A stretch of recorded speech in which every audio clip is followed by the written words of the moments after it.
One Piece ngajarin kita bahwa ada satu perkara yang benar-benar berbahaya sampai seluruh pemerintah dunia. Pemerintah dunia punya tentara, semua tentara itu menghalangi orang untuk punya ilmu sejarah. Karena mereka takut banget ketika orang belajar sejarah. Maka ada satu pulau pernah dibakar gara-gara mereka paham sejarah.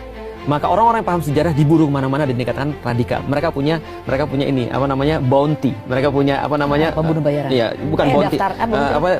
Harga. Oh iya. Okay. Jadi bounty. Mereka punya nilai.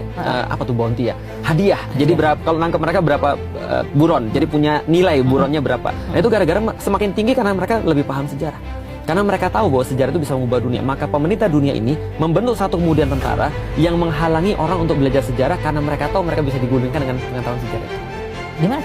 Kejadian nggak sih di Indonesia? Kenapa semua orang yang paham sejarah itu nggak boleh? Kenapa kita nggak boleh bahas tentang ilmu? Apa yang problematika pada ilmu? Ilmu kan harusnya mencerdaskan orang kan? Nah apa yang terjadi kalau orang-orang makin cerdas? Dan dari sejarah pula kita tahu bahwa Renaissance itu adalah sebuah proses yang terjadi karena ilmu ini cuma dikooptasi dan dikuasai oleh segelintir orang sehingga orang nggak bisa protes. Ketika orang ditanya kenapa gua harus ngelayanin lu, kita kan lahir sama nih.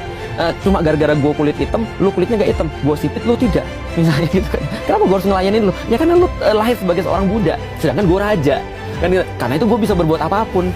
Raja Jawa ini misalnya contoh misalnya kayak gitu. Tapi maksudnya gini, nah itu kan sangat relate sekali sama kita dan tentang pemerintahan yang korup yang terjadi di mana-mana. Bagaimana pemerintahan korup nih kemudian membuat sebuah opini seolah-olah mereka adalah yang benar sementara yang bertentangan mereka pasti salah.